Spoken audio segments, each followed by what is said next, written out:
Selamat hari Minggu bagi kita semuanya. Bapak Yahweh memberkati, amin. Firman hari ini singkat, padat, jelas, ya. Jangan takut, ya.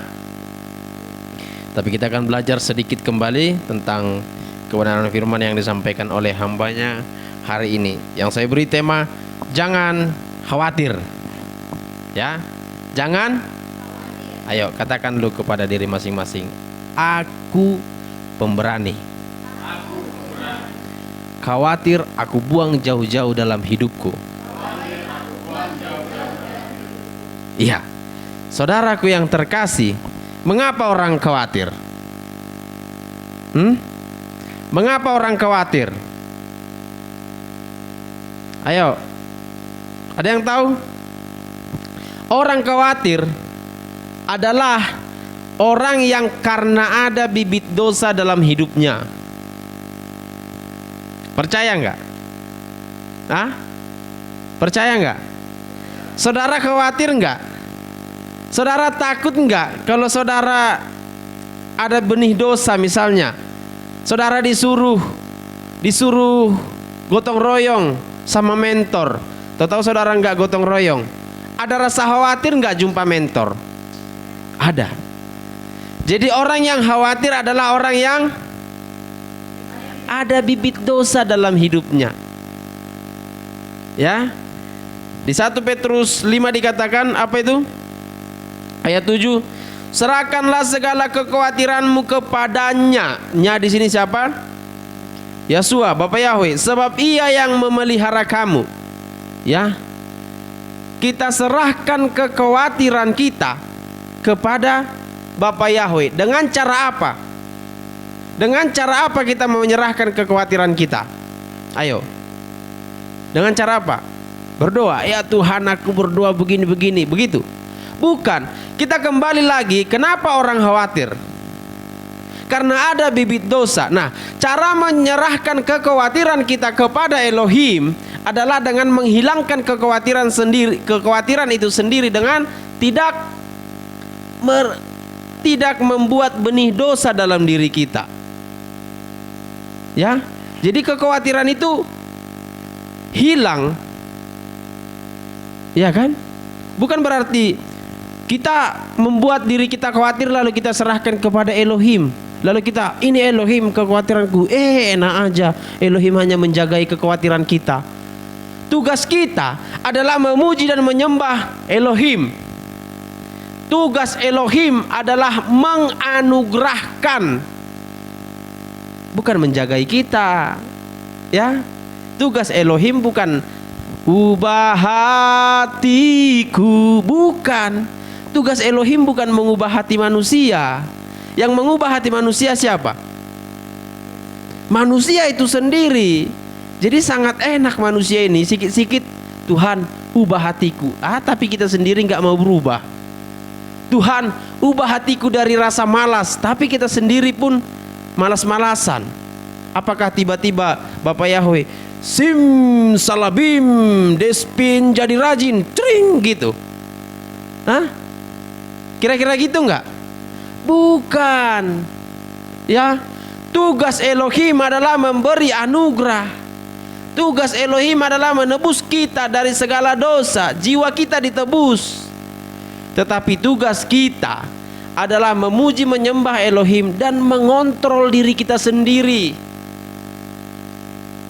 Ya kan? Kekhawatiran itu datangnya dari mana? Dari diri sendiri. Ya, bukan dari Bapak Yahweh. Ya kan? Kekhawatiran adalah datang dari diri sendiri yang kita izinkan terjadi atas kita. Amin. Jadi hari ini kita sudah tahu kan bagaimana supaya tidak khawatir? Bagaimana? Bagaimana? Dengan cara tidak membuat benih dosa tadi. Kan khawatir itu kan datangnya dari mana? Dari benih dosa yang kita miliki. Ya kan? Ayo kita buka dulu di Yohanes 1 Yohanes 4 ayat 18. Ayo, 1 Yohanes 4 ayat 18.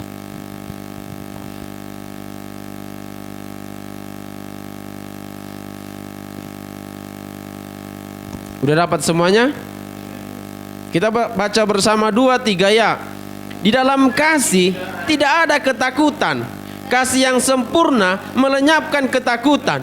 Sebab ketakutan mengandung hukuman, dan barang siapa takut, ia tidak sempurna di dalam kasih. Siapa yang masih takut di sini? Hah? Ada yang masih takut-takut? Ya, email ya. Jangan takut lagi. Iya kan? Karena orang yang takut adalah orang yang tidak sempurna di dalam kasih. 1 Yohanes 4 ayat 18. Jadi una pelama biar behita tenang ate. Ate hamang, kita nggak usah takut apa yang akan dimakan anakku di masa depan. Bagaimana anakku kuliah SMP, SMA di masa depan. Nggak usah khawatir. Apa yang menjadi pokok kekhawatiran kita hari-hari ini? Apa? Ayo. Belakangan ini pokok kekhawatiran kita adalah sakit penyakit. Kita kena virus. Iya kan? Benar enggak? Sikit-sikit cuci tangan, sikit-sikit pakai hand sanitizer, sikit-sikit begini, sikit-sikit begini. Kalau itu yang menjamin kita tidak takut, tidak sakit, maka harusnya dengan begitu kita harus tidak takut. Benar nggak? Udah pakai hand sanitizer, udah pakai masker, udah divaksin, udah pakai obat, udah minum vitamin C. Kalau masih takut, berarti bukan yang seperti itu yang menjamin kita sehat. Ya.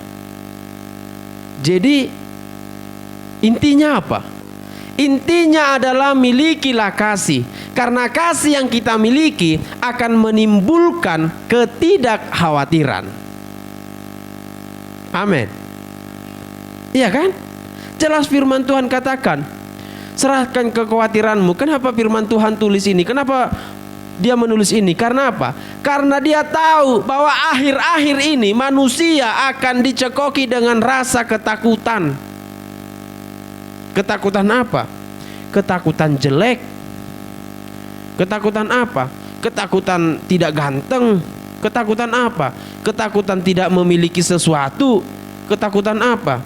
Ketakutan tidak dianggap teman. Iya kan? Banyak manusia seperti itu.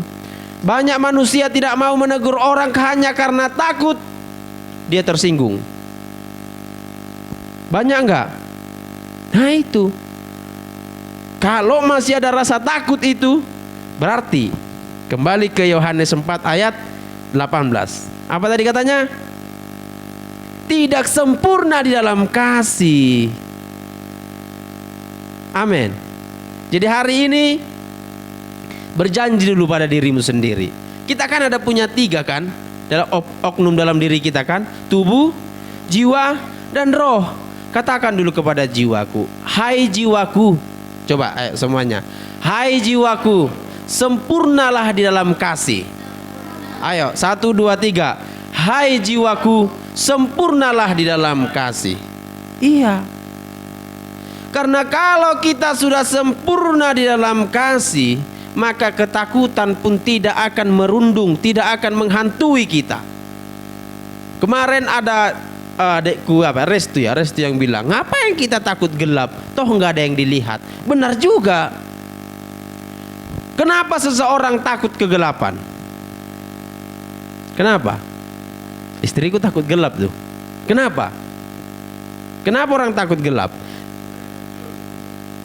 Takut ada yang muncul. Kalau muncul bisa kita lihat enggak? Enggak bisa juga kan? Di sininya semua itu bermain. Takut ada muncul di sini. Jadi ini dulu yang perlu kita benahi ini. Ya. Amin. Iya kan? Lalu apa lagi yang ditakutkan? Takut ada hantu. Langsung logika aja, hantu nggak bisa menyentuh kita. Kalau memang betul hantu itu ada kan, hantu kan nggak bisa nampar kita. Kalaupun ditamparkan lewat dia, kan dia roh. Iya kan? Logikanya dulu berpikir, Kalaupun ditumbuk kita, ditampar, iya kan? Hantu Indonesia kan gitu kan, roh kan. Beda dengan hantu yang di luar kan, dia bawa pedang, bawa parang, bawa ini kan. Cuman kan kita seringnya di pikiran kita hantunya hantu Indonesia kan, kuntilanak, iya kan? Apa yang kita takutkan? Kuntilanak di atas, dia kan nggak bisa turun, nggak nyentuh tanah kan? Tiarap aja lah kita, orang dia nggak bisa nyentuh tanah. Apalagi yang kita takutkan? Hah? Ngesot. Apa itu? Suster ngesot. Ngapain takut sama hal itu? Lari aja, dia nggak bisa ngejar orang dia ngesot. Iya kan? Logikanya lah dulu, seandainya memang itu betul ada gitu. Apalagi yang ditakutkan? Pocong. Takut sama pocong. Tinggal lari aja, dia nggak bisa ngejar, dia lompat-lompat kok.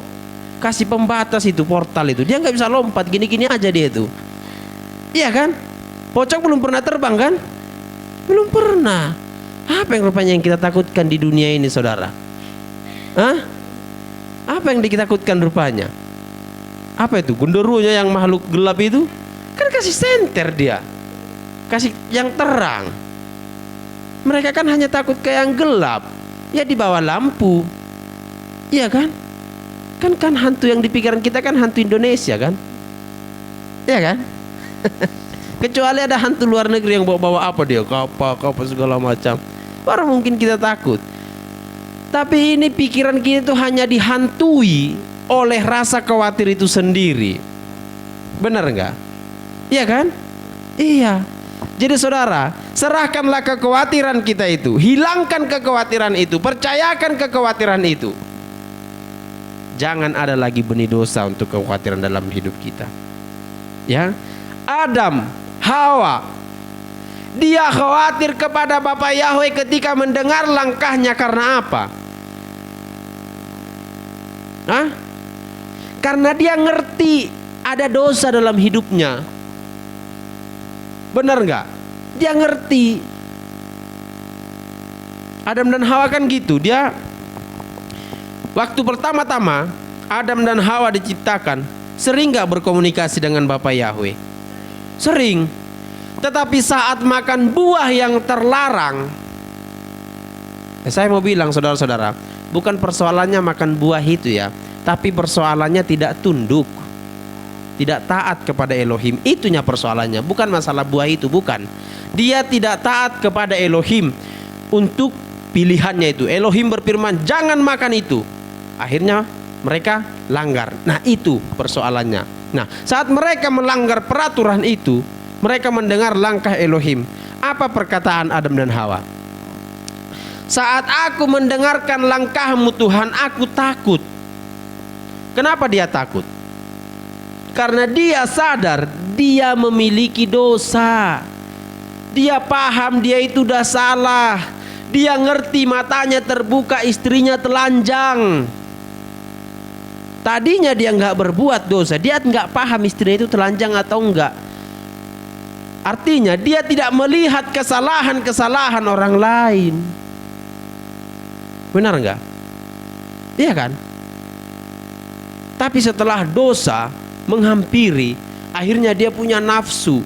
Dia melihat istrinya telanjang, dia menjadi takut. Iya kan? Jadi jangan khawatir, ya. Supaya menjadi tidak khawatir, yaitu jangan buat benih dosa dalam diri kita. Amin. Ya, jangan buat benih dosa dalam diri kita. Nah, selanjutnya dikatakan di sini apa? Di ayat 7 tadi, apa dikatakan di situ? Serahkanlah segala kekhawatiranmu kepadanya, sebab Ia yang memelihara. Ingat, Bapa Yahweh itu hanya memelihara orang-orang yang tidak khawatir, yang menyerahkan kekhawatirannya. Ya, orang yang menyerahkan kekhawatirannya adalah orang yang selalu percaya kepada Bapa Yahweh. Dan orang yang selalu khawatir adalah orang yang selalu mengandalkan manusia. Itu makanya firman berkata, terkutuklah orang yang mengandalkan manusia. Kenapa? Karena dia khawatir, dia lebih percaya kepada manusia daripada kepada Elohim sendiri yang tidak kelihatan itu. Ya kan? Makanya bersyukur saudara-saudara yang datang, yang beribadah hari ini. Kita belajar tadi malam tentang iman, bagaimana percaya kepada yang tidak kelihatan. Hari ini sangat nyambung firman ini. Ya, bagaimana kita mempercayakan iman kita, memiliki iman, percaya kepadanya dengan sepenuhnya dan menyerahkannya apa saja. Kekhawatiran itu, iya kan? Misalnya kita ada kekhawatiran, misalnya ada kekhawatiran kita nih, ya serahkan kepada Elohim. Pasti Elohim bilang, ya kenapa kau khawatir? Itu karena dosamu. Ya udah, dosa itu akarnya itu kan di dosa itu kan. Akar kekhawatiran itu kan dosa, itu yang dicabut. Bukan berarti ada kekhawatiranmu langsung diambil Elohim, bukan. Tapi akarnya itu yang dicabut Elohim. Supaya apa? Supaya kekhawatiran itu tidak lagi punya rumah di dalam hidup kita. Amin. Ya, kekhawatiran, rumah kekhawatiran di dalam hidupku tidak ada. Harus berani berkata seperti itu. Ya, berani berkata seperti itu. Rumah ketakutan di dalam hidupku tidak ada. Berani berkata seperti itu. Harus berani. Iya kan? Jangan sampai kekhawatiran berdiam diri dalam hidup saudara. Ya. Nah, Bapa Yahweh itu memelihara orang-orang yang tidak khawatir. Serahkanlah kekhawatiranmu, maka Dia akan memeliharamu. Kenapa Bapa Yahweh memelihara orang yang tidak khawatir? Karena Bapa Yahweh tahu orang yang tidak khawatir adalah orang yang mempunyai kasih. Benar enggak? Dan Bapa Yahweh mengajarkan apa toh kepada kita? Kasih. Kasihi Elohimmu, kasihi sesamamu manusia. Ya, ini enggak boleh setengah-setengah, harus penuh sesama manusia. Penuh kepada Bapa Yahweh, penuh ke sesama manusia. Iya kan? Itu sebabnya Yesua berkata kepada orang muda yang kaya. Orang muda kaya bertanya, "Guru, bagaimana aku supaya mendapatkan kehidupan yang kekal?" Apa kata Yesua? Apa kata firman? Hah? Apa kata firman? Kasihilah Yahweh Elohimmu. Ya kan? Dengan segenap hatimu, dengan segenap ini, lakukan itu, lakukan ini. Apa kata orang muda itu? Aku udah melakukannya Tuhan. Iya kan? Lalu apa kata Yeshua Mashiach? Apa katanya? Ada satu hal lagi. Jual semua hartamu, berikan kepada orang yang membutuhkan. Berikan kepada orang miskin. Waduh, aku orang kaya. Kasihilah Yahweh Elohimmu. Anak muda sudah lakukan, anak muda yang kaya tadi. Tetapi kasihilah sesamamu manusia, itu yang belum dilakukan. Maka ini harus balance. Amin. Kalau ini sudah balance, maka kekhawatiran juga hilang dari kita. Jangan juga hanya mengasihi sesama manusia. Yahweh Elohim tidak dikasihi. Banyak juga yang seperti ini. Dia banyak berbuat baik ke gereja-gereja, banyak menyumbang dana ke panti asuhan, banyak memberi orang-orang miskin, tapi lupa bergereja, lupa menyembah Elohim. Itu juga nggak boleh. Harus balance. Itu sebabnya firman berkata apa?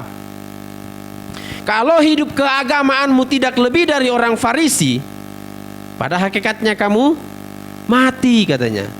Ada kan?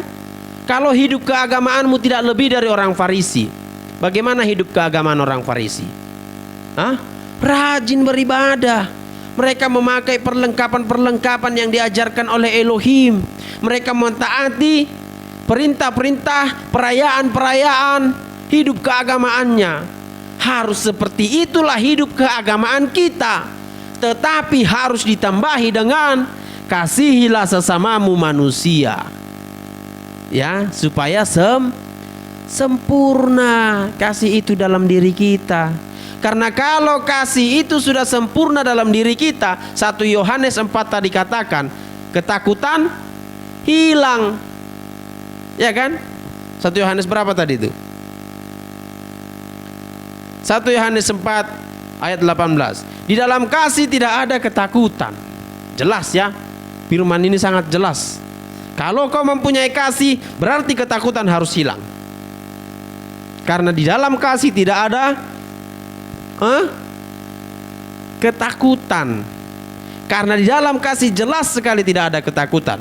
Apalagi kasih yang sempurna melenyapkan ketakutan. Kalau kau ada ketakutan, lalu kau mencoba untuk menghilangkan ketakutan itu, belum hilang-hilang, kemungkinan kasihnya belum sempurna. Karena kasih yang sempurna melenyapkan ketakutan.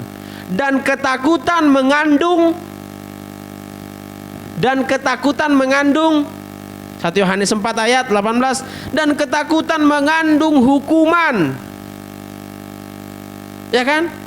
1 Yohanes 4 ayat 18. Baca dulu Bang Paul pakai mic gitu. 1 Yohanes 4 ayat 18.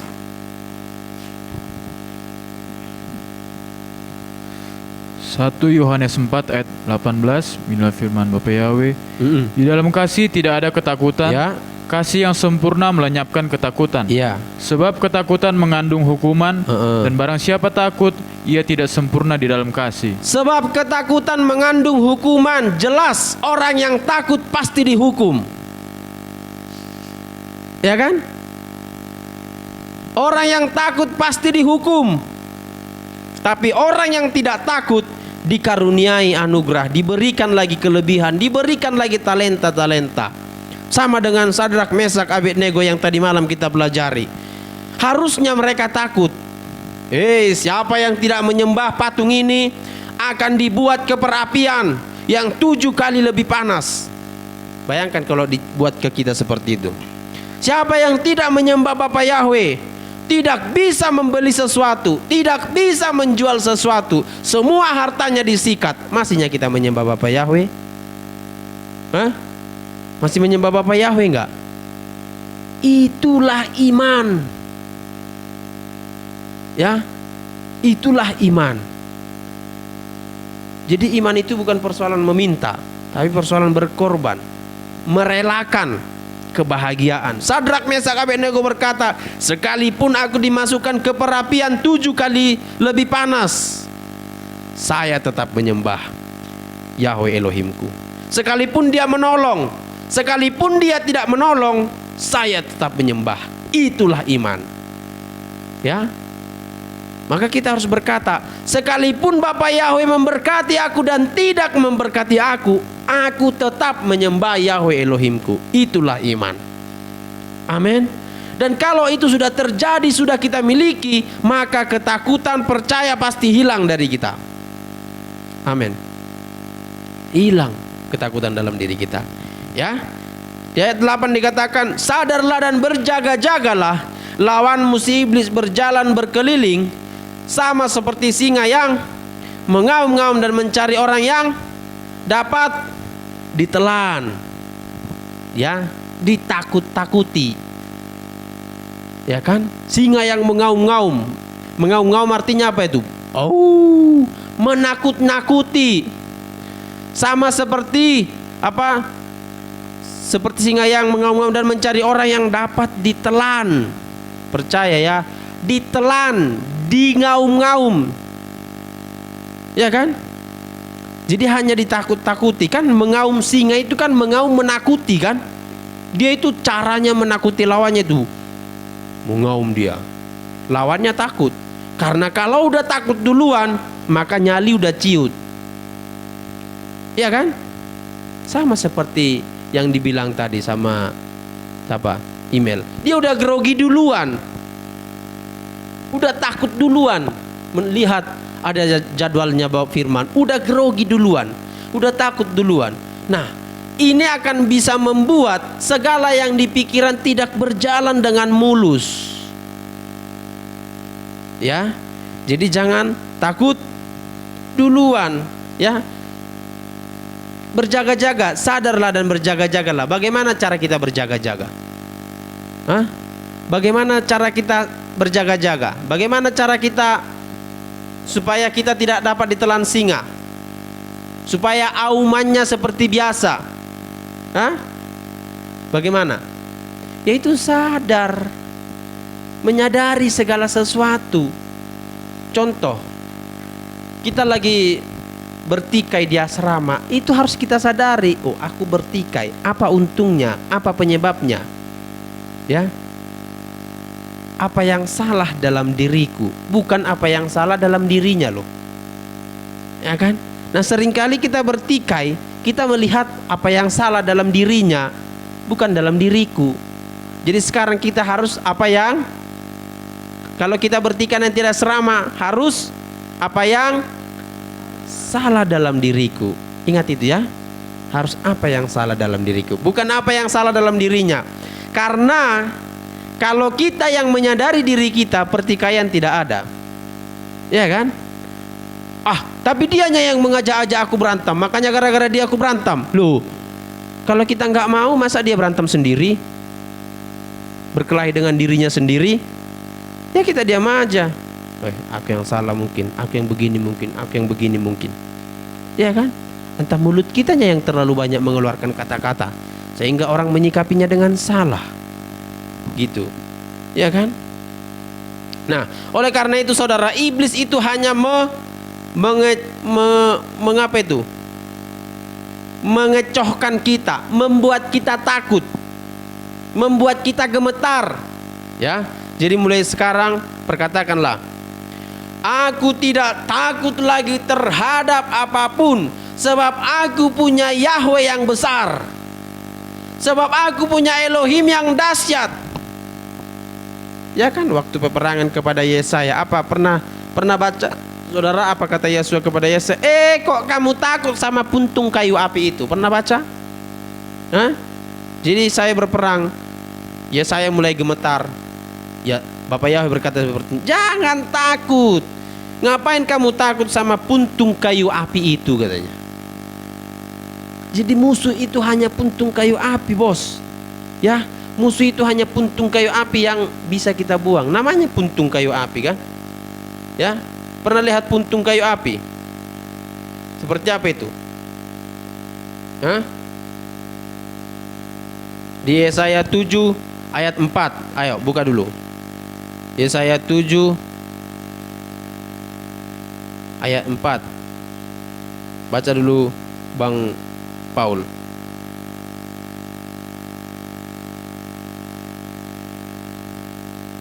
Yesaya 7 ayat 4. Yesaya 7 ayat 4, ini firman Tuhan. Dan katakanlah kepadanya, teguhkanlah hatimu dan tinggallah tenang. Janganlah takut dan janganlah hatimu kecut, karena kedua puntung kayu api yang berasap ini, yaitu kepanasan amarah Rezin dengan Aram dan anak Remalia. Iya. Jadi ketika Raja Ahas mau berperang, dia gemetar, lalu Bapak Yahweh berkata, ngapain kau takut kepada kedua puntung kayu api itu? Artinya apa? Puntung kayu api disiram aja dia mati kok. Orang jelas-jelas Bapak Yahweh yang menyertai, ngapain takut? Orang jelas-jelas Bapak Yahweh yang berfirman kepada kita, rancangan damai sejahtera ada padamu, ngapain kita takut? Karena semua masalah itu, karena semua persoalan adalah hanya puntung kayu api. Amin. Ayo katakan lu sekarang kepada diri kita. Sebut namamu. Hai janter sianturi, masalah-masalahmu adalah puntung kayu api. Ayo 2, 3 ya. Sebut nama masing-masing. Iya, itu semua puntung kayu api itu. Sediakanlah air, padam itu puntung kayu api. Ya. Jadi jangan takut, jangan khawatir, serahkan kepada Elohim, maka Elohim yang akan bertindak. Amin. Bapak Yahweh memberkati.